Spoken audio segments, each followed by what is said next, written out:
We've had tons of questions on this. Natty or not, you take steroids? What's the deal? We want to know. The people want to know. Is Houston Jones real-life Wolverine? Let's talk about it. If you don't know who Houston Jones is already, he is an absolute unit who has the physique of a bodybuilder. He did Brazilian Jiu-Jitsu, and now he makes videos of him torturing ourselves for our pleasure. And he somehow comes week to week making a video with seemingly no injuries at all. But in today's video, I'm going to be going over his steroid video, I'm going to be reacting to it, and I'm going to give my opinion on whether or not I think he's natty. And if that sounds like something you might be interested in, let's just hop right into it. Alright, before I answer the steroid question, I'm going to do the first physique update that I've done in years. So just looking at his physique right off the bat, you can tell he has amazing traps, an amazing chest, dude, the lats are crazy. He looks like he could take off and fly right now. And he is fairly vascular. Now, do I think this is natty by itself? You know, I think this is a very naturally achievable physique for the top 1% of human beings. Now, for the average person, do I think they're going to achieve this physique? No, I don't think so at all. So I think, first of all, this is very natty achievable, but I guess the question is, did he do it naturally? So I love this question because over my years on YouTube, I've gotten comments ranging from, this guy is definitely on steroids, you know, has a squeaky voice and all that, and to, Houston, you're looking fat. Did you stop working out? Or Houston, you're looking small. Did you stop working out? Or remember the one guy that called you out and said, yep, definitely a steroid user. Look at his shoulders and the stretch marks.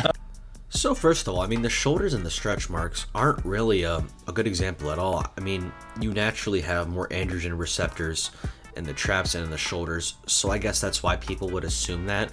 But there are people with some cannonball shoulders, you know, that haven't been taking performance-enhancing drugs. Now, granted, when you do take these drugs, a lot of the times they do elevate the shoulders and the traps, but that's not always a clear sign.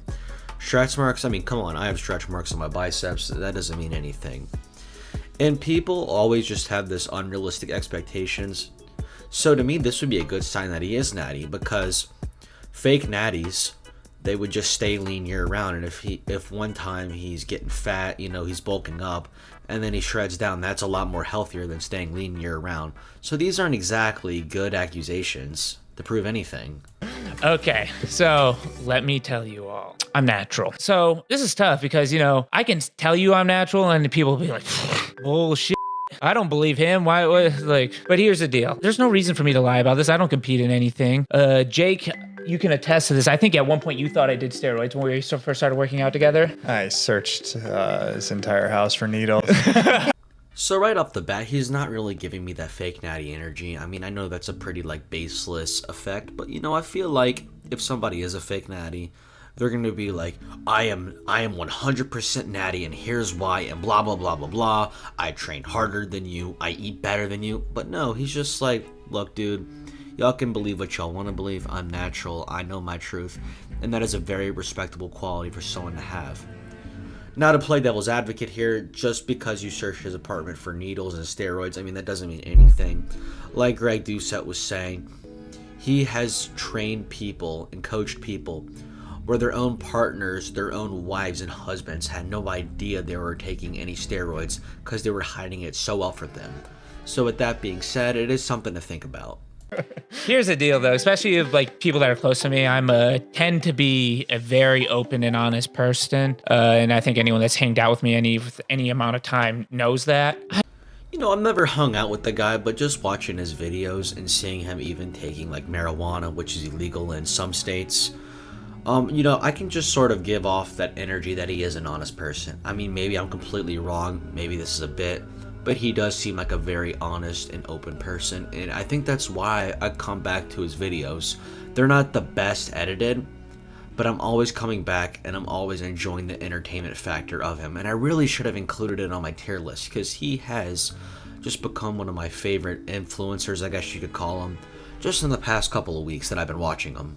I wouldn't lie about if I take steroids or not. And I have no problem with anyone that takes steroids for whatever reason they decided to do. That's a personal choice. You know, I absolutely agree with Houston right here, and he's just giving off great energy, as I said before.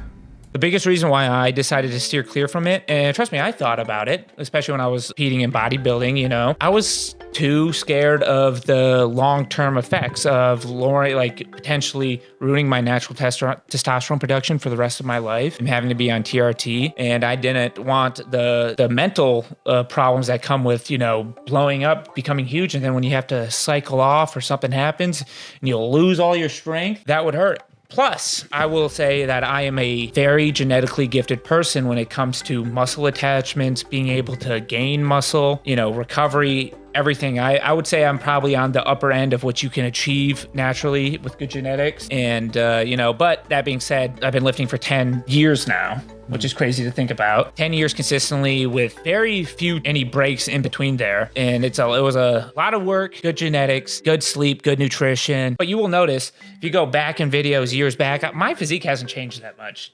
I am lighter now than I've been in a while, but I've stuck between 200 and 215 consistently for the past like 5 years. And you know what? I agree with him 100%. I think he is 100% natty.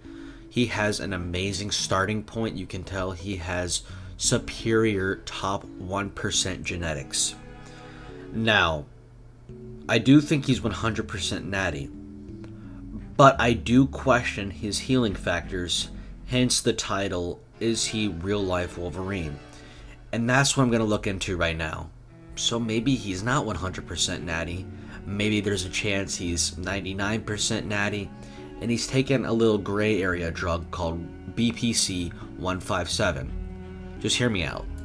So if you don't know what BPC 157 is, it is known as the Wolverine healing peptide. So BPC doesn't actually do anything to your muscle growth, it doesn't do anything to your testosterone, and it doesn't do anything to your hormones, which is why it's become a little bit of a gray area in the fitness industry. I think it's a little stupid. I think it should be considered natural for all of its benefits, and there's no known side effects as we are aware of right now. But what makes BPC 57 so effective is its Wolverine healing-like abilities. As you can see here, it has so many great abilities, and if Houston were to take BPC, he would be able to heal himself super quickly for his next videos, hence being called Wolverine. But I'm definitely open to hearing what he takes, and let's just see what his reasoning is for being able to heal so quickly and not feeling the pain of these challenges that he does. For as long as I can remember, I've always feel like I've been conditioned to ignore pain. I don't even know if that's true, because I remember when I was 2, I hit my chin on the bathtub because I was doing something stupid, and I cracked my chin open and I had to get 8 stitches. But when I did it, my parents said I hit my chin and didn't cry. I just said nothing. And then I got stitches and just was quiet. It's almost like it didn't bother me. I also remember when I was 5, this is a little bit personal, I smashed my urethra, and I didn't know. No one knows how I did it because I didn't make a fuss about it. But I had to get a metal rod stuffed down my ding dong and get stitches put in to fix it all. But for some reason, I didn't really know it was a problem until my pee was burning. And then also, when I was 9, training to get my black belt, I broke my my left arm, 2 weeks before the testing for the black belt. My dad didn't take me into the doctors, and I tested for my black belt with a broken arm. So he basically goes on to share all these stories on how he got injured as a kid, and he never actually felt pain, which is definitely interesting. So this definitely made me want to do some research on that. So when he said this, I was definitely a little skeptical. I felt that this was more of a cover-up story for maybe he's taken something. But I actually found some pretty good research. Maybe he is diagnosed with this, I'm not too sure. But, I'll put it up on the screen anyway. So when I was doing my research, I came across this disease called congenital insensitivity to pain. CIPA is a rare genetic disorder that makes you unable to feel pain or sweat. It's caused by a defective gene that disrupts the normal development of sensory and automatic nerves. The lack of pain means you might not know when you get hurt. Now obviously I'm not a doctor here, I might just speaking out of my ass, but I think it's definitely possible that he has this. So my final conclusion is I think Houston Jones is 100% natty. I think he has done everything right in his fitness journey. and I think he has a very Natty achievable physique. Now, to end it all up, I think it is very possible that he's taking BPC, what I call BPC Natty. Me personally, yeah, I would, but I think it's definitely a possibility that he uses that to heal instantly. If he didn't, he could also have that other disease that I was mentioning earlier. But I think that'll pretty much wrap it up for today. You know, if you enjoyed, leave a like, subscribe, and comment down below. I'll see you all next time. Peace out.